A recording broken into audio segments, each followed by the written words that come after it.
ये मैं दर्शकों के विवेक पे छोड़ता हूं और युवाओं के विवेक पे छोड़ता हूं। अगर मुफ्त में आपको एक नहीं एक दर्जन चीजें दी जा रही हैं तो कुछ ना कुछ तो उसके पीछे मंशा है। मुफ्त में खाली कोई किसी को कुछ नहीं देता। इस गंभीरता को पहले समझना चाहिए। दूसरी बात हम यह कहना चाहते हैं, जो आज बड़े दुख की बात है कि इतनी भीषण हिंसा, चलिए किसी के विरुद्ध हो, ये कांग्रेस पार्टी को क्या हो गया है? जो नेपाल में हुआ तो उस पर किसको छोड़ दिया भाई? सत्तारूढ़ नेपाली कांग्रेस कम्युनिस्ट पार्टी।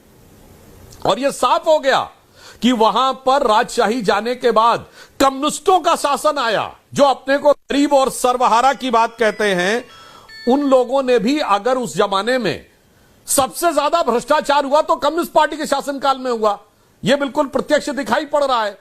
अब उसके बाद आप देखिए तो नेपाली कांग्रेस को उनका भी कार्यालय जला दिया गया। अगर आप देखें तो विपक्ष के नेताओं के साथ भी यह हुआ, सुप्रीम कोर्ट के साथ भी हुआ, होटलों के साथ भी हुआ। तो एक बार अराजकता होती है तो इसके लिए वो ध्यान रखना चाहिए कि वो जो एक कहावत है ना कि लगेगी आग तो आएंगे घर कई जद में, यहां पे सिर्फ हमारा मकान थोड़ी है। और मैं विपक्षी दलों से कहता हूं, आपको क्या हो गया है ये बताइए? बांग्लादेश में कुछ हुआ तो जो उनकी मुख्य विपक्षी दल थी बांग्लादेश नेशनलिस्ट पार्टी, जो खालिदा जिया वाली, वो कहां है भाई? कहां है खालिदा जिया? कहीं नहीं है। मोहम्मद यूनिस चला रहे हैं, जमाते इस्लामी चला रही है। 20 साल के अंदर अब सिर्फ वहां जमाते इस्लामी है, सिर्फ वहां कट्टरपंथी है, कहीं नहीं दिखाई पड़ रही है बांग्लादेश नेशनलिस्ट पार्टी।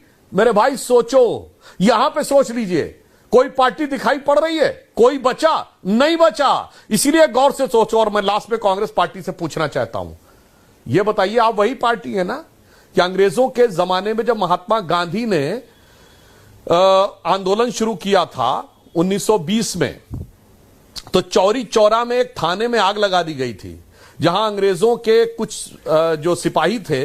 तब तो कांग्रेस का वो मॉरल ग्राउंड था। आज गांधी की कांग्रेस से राहुल गांधी की कांग्रेस ये कहने पे आ गई कि अराजकता करो, हिंसा करो। और होगा क्यों नहीं?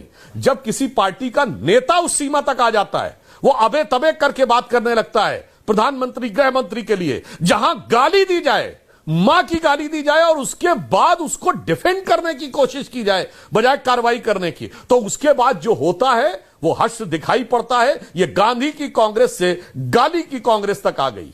ये चौरी चौरा वाली कांग्रेस से चारों तरफ हिंसा की कांग्रेस पे आ गई। यानी ये समझ ही नहीं पा रहे हैं इस ढंग की भाषाओं से बोलने से क्या होने वाला है। मगर आश्वस्त रहिए, भारत की जनता बहुत विवेकशील है और यहां आपके इस प्रकार के भड़काऊ भाषण के प्रभाव में कोई आने वाला नहीं है। पर अंत में